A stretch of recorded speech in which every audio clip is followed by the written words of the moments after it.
guys, so for today's tutorial, these are the products that you're going to need. The first thing you're going to need is liquid latex. You can get it at a Halloween store or online. I got mine at Amazon. The next thing you're going to need are makeup sponges. I needed 2. And the next thing is L'Oreal True Match. You can use any foundation as long as it's several shades lighter than your actual color. And then I used some cotton rounds, the Ben Nye Bruise Wheel. This again you can get on Amazon. Graftobium blood paste. Again, I bought this on Amazon. A spatula, and then I also used the little palette that came with the spatula. A fine eyeliner brush. A MAC 224 or any, fluffy eyeshadow brush. And then I use the Kat Von D Shade and Light eye palette because it has matte shades and there's a lot of dark, neutral, and cool tone shades. The next thing I use is a Ziploc baggie just to pour my latex on, and then a hairdryer to dry the latex.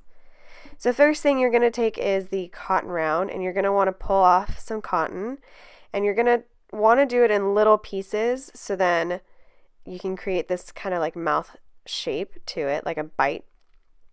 Next thing you're going to take is your cotton or your makeup sponge and pull out little pieces of the sponge on the larger end.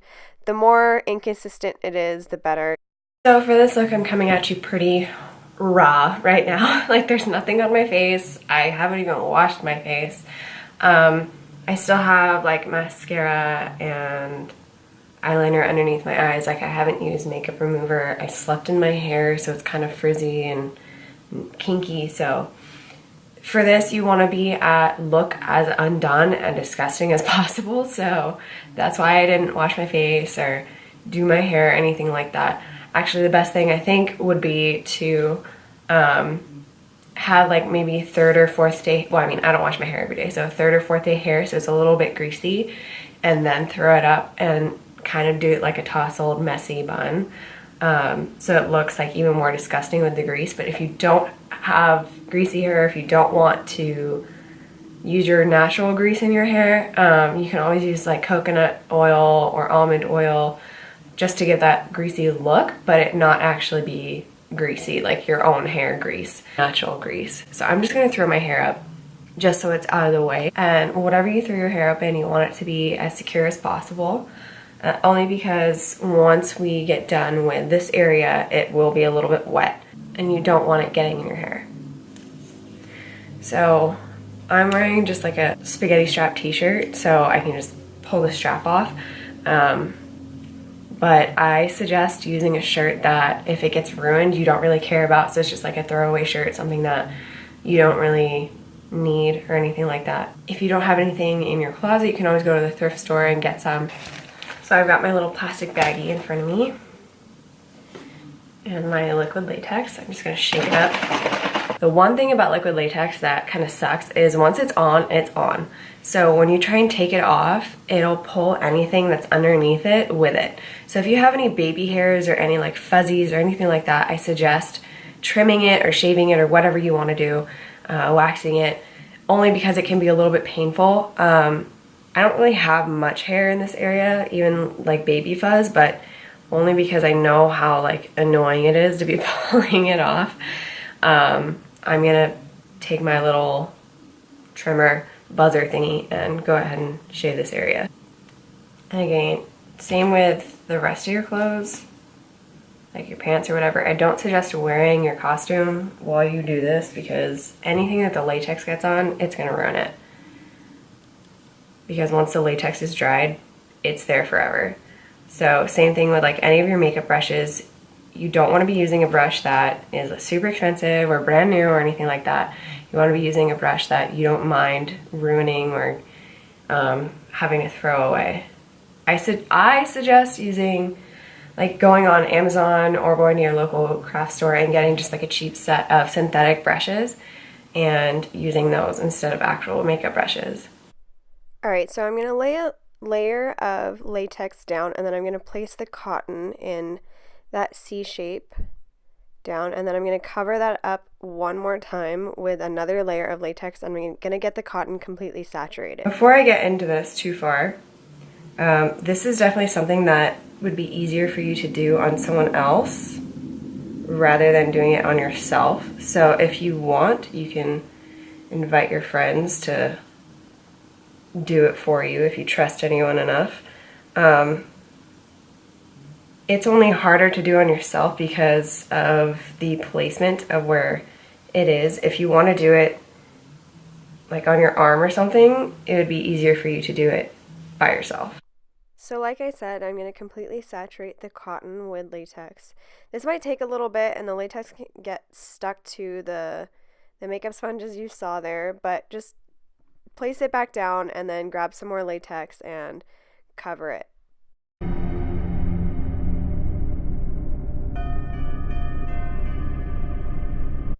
So once you've got it totally placed down and completely saturated, you want to start carving out your shape with the spatula.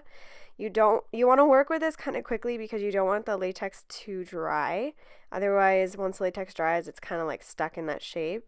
So what I did was I kind of made the edges not so splayed out, and I kind of bunched the cotton up a little bit more.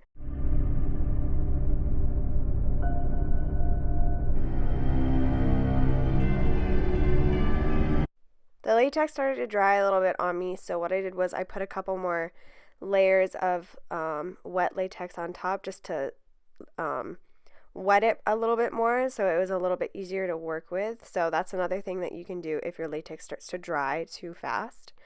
And here is when I started to create the little holes for the teeth. So what I started off doing was I grabbed some tweezers and my spatula. Tweezers are optional. Just kind of in the process of doing this, I found that using the tweezers were helpful in some spots but not helpful in others. So what I did was I used the tweezers and the spatula to create the little holes, and I used them to kind of separate from either side, and then I used the spatula to kind of more carve out the actual shape because the latex and the cotton is kind of thick, so you needed something to first pierce the cotton and make the hole, and then you can shape it with the actual spatula.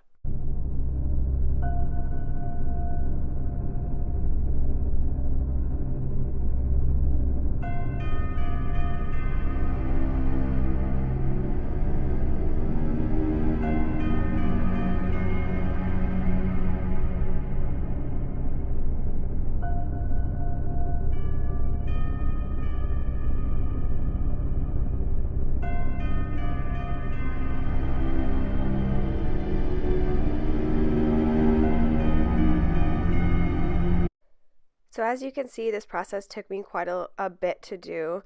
Don't get discouraged, just keep playing and fiddling around with the latex and the cotton. Eventually you'll get the shape that you like, so don't give up. And in the case that you really just don't like the shape, you can always just peel it off and restart. About here is when I started to get the shape that I really liked. So what I did was, after I was done, I took a blow dryer and I ended up just drying the rest of the latex after I had done the other side. So once that was all dry, I took my moisturizer and that foundation that was several shades lighter than my normal color, and I mixed them together, and then I used like just a stippling brush and I placed that all around the bite marks, and then I pulled it further down onto my shoulder and onto my chest and then up my neck and over my face to try and give myself a little bit more of like a sickly color, so it looks like I've been infected, but it's only just now spreading and I'm looking kind of like gross and tired and, like I said, sick. So you just want to keep blending this until you have a nice layer and none of your actual skin tone is showing through. You can make it blotchy if you wanted to, but I didn't want to go for that. I just wanted to have like kind of like an all over wash of color that made me a little bit lighter and sickly looking. So the next step was I took the Ben Nye bruise wheel and I took my little sponge that I pulled all the little bits out of, and I dipped it in the middle color, which was the yellow, and I started to stipple that all around and over the bite marks. So for the bruising to be more realistic looking, you have to do it in layers, and the way that you pull out the little bits of the makeup sponge and the way that you apply it kind of gives it a little bit more of like a stippled and not even effect. So then I went into the, as you could see there, the lighter purple in the palette, and I started to stipple that around as well. So generally, the stages of bruising, there's different colors and things like that. So I wanted it mostly to look like I had just been bitten and it wasn't too old. So that's why I put down the yellow and not so much green, because the more green and the more yellow that you have in the bruise, the more it looks like it's an older healing bruise. So I just took this purple and I put it all around, and then I took the dark, it's kind of like a purpley blue, and I started to stipple that also in the same spots. And then some areas I blended out a little bit, because there were some areas where I had stippled that looked a little bit too perfect. So you can always just go back over with your finger and try and blend out the color a little bit. I started to pull it up my neck because, like I said, I wanted it to look like the infection was kind of spreading, and it was spreading up my neck and over my chest, as though it wasn't just a systemic thing, like all around thing. After I got the bruising the way I kind of liked it, I went in and I took the dark black from the Shade and Light eye palette, and I started to fill in the little bite holes where the teeth are, the teeth holes, I guess, with the color, so it would give the bite marks a little bit more depth to them. After that, I went in with the darker red color from the Ben Nye Bruise palette, and I started to fill the same holes in with a little bit more of a redder tone to it, because you don't want it to look like it's just black, because then it looks a little less realistic. After that, I took the Graftobian blood paste and I started to fill in those little holes with the blood paste. So what I forgot to do before I did this step was I should have taken the darker red and my little stippling sponge, and I should have put a little bit more red around the actual bite marks, but it still turned out okay. But for your sake, I feel like that would have made the look a little bit better. So then I started to spread out the blood paste a little bit around the actual mouth area, so it looks like I had been bleeding. And then this is where I kind of spread it out a little bit with the stippling sponge, and I took a little bit more of that red from the Ben Nye bruise wheel, and I started to do a little bit more red and bruising around as well. This is where I started to draw the little veins. I took two different colors from the bruise wheel. I took the darker blue, and then I also took the red, like darker red color. It all comes down to personal preference as far as like how many veins you want, how thick you want them, where you want them. So I basically did varying thicknesses of the bruises and varying colors, and I just drew them down my shoulder, down my chest, and then up my face. And then this is where I took the Shade and Light eye palette, and I took that light gray color, and I'm just putting that around my eyes to make them look a little bit more sunken in. And then I took a little bit of that, and I also went around my nose to make it look a little bit more sickly. After that, I took the darker shade in the palette and I placed it basically all in the same areas to give it a little bit more depth and dimension, and I tried to focus it more around the hollows of my eyes and where my bags would be. And then after that, I realized that my lips looked a little bit too pink, so I took the foundation that I used for all over my face and body and I placed that on my lips as well.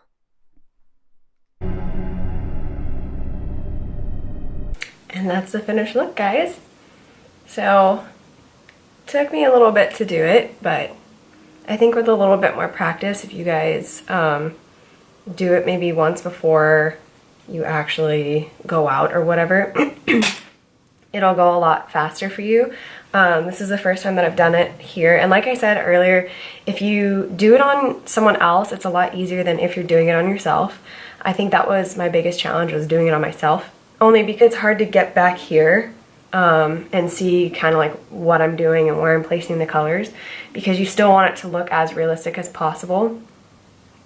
And you can definitely go a lot like darker and sunken in the eyes if you want to make you look a little bit more sick, but I wanted it to look like it's only just coming up my face. And I put some veins on my face, if you can see.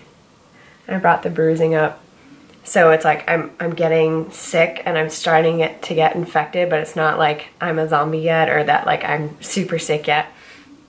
So I think this is a really cool option, again, if you don't have a costume. Really excited about how it turned out. This is the first time that I've done something like this, so I'd say it didn't turn out too bad for a first try.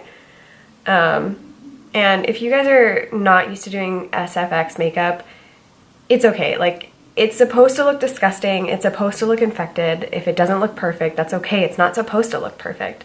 And I feel like a lot of people don't do these types of things because they're afraid that it won't look good. And it's like, because you see all these people online doing them like so perfectly because that's what they're trained to do. And you were never trained to do any of that stuff. Like, I was never trained to do any of it, but it looks okay. It looks pretty disgusting. Don't be discouraged. If you want to do it, go for it. Try it ahead of time just to see if you really have the skills to do it. I'd say the hardest thing was getting behind here, like doing it on myself was probably the hardest thing. And then for me personally, the veins, drawing all the veins, like you can kind of see here I messed up a little bit, but I tried to wipe it off, which kind of like mixed all the colors and made it look like not so great. But again, I'm a beginner. Things aren't gonna look perfect. That's okay. Most people wouldn't even try this. So I feel like a lot of people, they're just gonna look at it and be like, oh my God, that's so sick. But yeah, the veins, you just wanna make sure that you're doing it really asymmetrical, so nothing too symmetric, and you wanna press harder in some spots and lighter in others. And I learned that you wanna have barely any color on the brush when you're doing it. Otherwise, it's gonna come off like a lot at first, and that's what kind of happened here. And again, that's because I'm doing it on myself. It's hard to like come around like this and know what kind of pressure you're putting on. But if you're doing it on your arm or your leg or somewhere easier to visualize, then you might have an easier time with this. I hope you guys enjoyed. If you want to see more of my Halloween tutorials, don't forget to subscribe, and I will see you guys in my next one. Bye, guys.